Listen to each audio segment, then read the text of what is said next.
Bonjour et bienvenue sur ma chaîne YouTube, j'espère que tu vas bien. De mon côté, je vais bien. Je reviens aujourd'hui avec une vidéo qui va répondre à une question que plusieurs personnes me posent régulièrement. C'est la question de savoir, peux-tu nous donner quelques établissements privés au Luxembourg? Parce que jusqu'ici, je parle beaucoup plus de l'université de Luxembourg, étant donné que c'est la seule université d'État qui existe au Luxembourg, parce qu'il faut savoir, le Luxembourg c'est un petit pays, donc en soi l'université de Luxembourg tout seul, c'est une grande université au Luxembourg et c'est suffisant pour la demande qu'il y a au Luxembourg en termes d'études.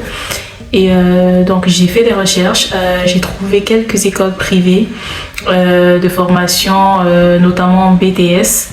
Je reviendrai certainement dans des prochaines vidéos pour d'autres cycles de formation, licence et master. Alors il est possible que dans ces mêmes écoles-là, il y ait des cursus licence professionnelle et master professionnel. Je vous laisserai aller sur internet faire vos recherches en attendant que je revienne avec des prochaines vidéos beaucoup plus détaillées sur ces autres diplômes.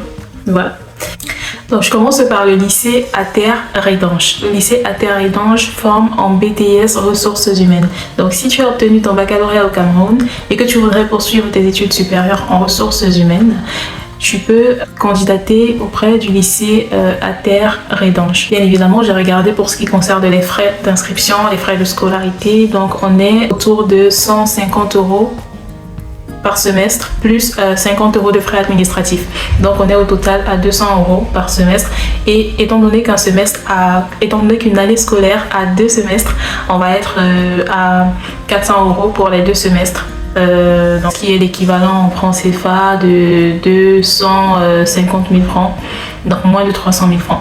Vous êtes d'accord avec moi que les écoles au Luxembourg, bien qu'elles soient privées, ne coûtent pas aussi cher que les écoles en France. Ça, c'est pour ce qui concerne le lycée Ater-Redange. Un deuxième établissement que j'ai trouvé pour vos BTS, c'est le lycée des arts et des métiers. Dans ce lycée-là, vous retrouvez plusieurs formations dans tout ce qui est art. Donc, vous avez des formations en génie informatique, génie technique, intelligence artificielle appliquée et bien d'autres. Donc, je vous laisse aller sur internet, vous saisissez tout simplement lycée des arts et métiers du Luxembourg et vous regarderez tout ce qu'ils proposent en termes de filière, en termes de formation en BTS. Et pour ce qui concerne la scolarité, on va être entre 200 et 300 € par semestre, ce qui reviendra à l'année à entre 400 et 460 € à l'année. Et pour ce lycée-ci, vous pourrez candidater à partir de mars 2025. Alors attention, il ne faut pas attendre le mois de mars 2025 pour commencer à constituer vos dossiers et tout. Vous savez qu'il y a toute une procédure, il y a plein de paperasses à faire, il y a les demandes d'équivalence de baccalauréat à faire. Donc commencez à faire vos recherches tout de suite, commencez à introduire vos demandes d'équivalence de baccalauréat tout de suite.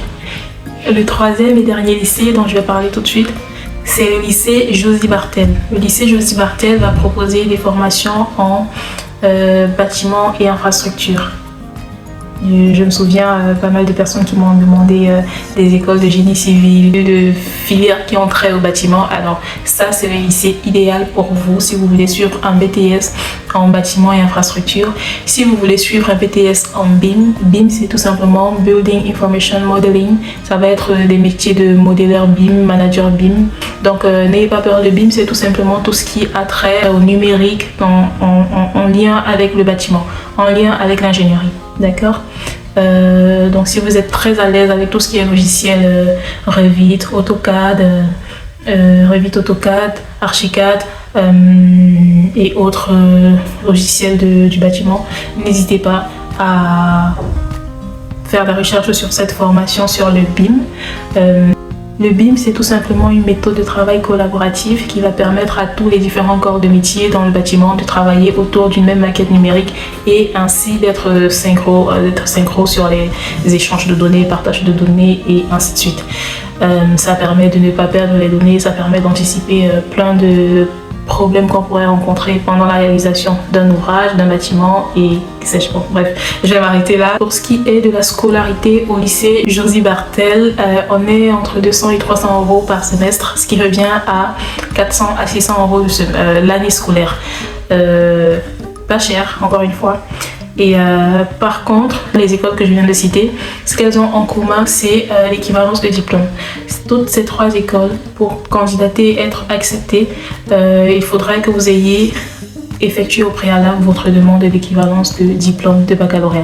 C'est simple, si vous vous y prenez aujourd'hui, vous évitez les procédures de dernière minute, vous évitez les affluences de dernière minute et donc les délais énormes de dernière minute. Donc je vous encourage à commencer dès maintenant à faire votre demande d'équivalence de diplôme. Elle coûte 150 €. Vous pourrez aller sur le site internet. Regardez dans mes précédentes vidéos, j'ai parlé de comment constituer votre dossier d'équivalence de baccalauréat, de tout ce qu'il faut comme pièce pour constituer votre dossier. Si vous voulez que je fasse une autre vidéo où j'explique encore de manière plus détaillée la procédure pour la demande d'équivalence du baccalauréat au Luxembourg, faites-le moi savoir dans les commentaires, tout simplement, ok? Et si vous voulez que je revienne également avec d'autres écoles privées pour d'autres filières que j'ai pas citées ici, faites-le moi savoir dans les commentaires. Et également, ce que je veux préciser dans cette vidéo, c'est que ces écoles que je viens de citer dispensent des cours en français et en anglais. Donc si vous êtes à l'aise en français et que votre diplôme de baccalauréat, vous l'avez obtenu en français, il va falloir que vous justifiez d'un niveau suffisant en anglais, d'un niveau B2 minimum en anglais. Et pour cela, vous avez le temps encore de suivre des cours de langue et de composer un examen de langue qui pourra justifier de votre niveau en anglais avant de candidater au mois de mars-avril. D'accord? Dites-moi ce que vous en pensez dans les commentaires. Si vous avez des questions, comme d'habitude, laissez-les-moi en commentaire et je répondrai avec plaisir. Sur ce, à très bientôt dans une prochaine vidéo.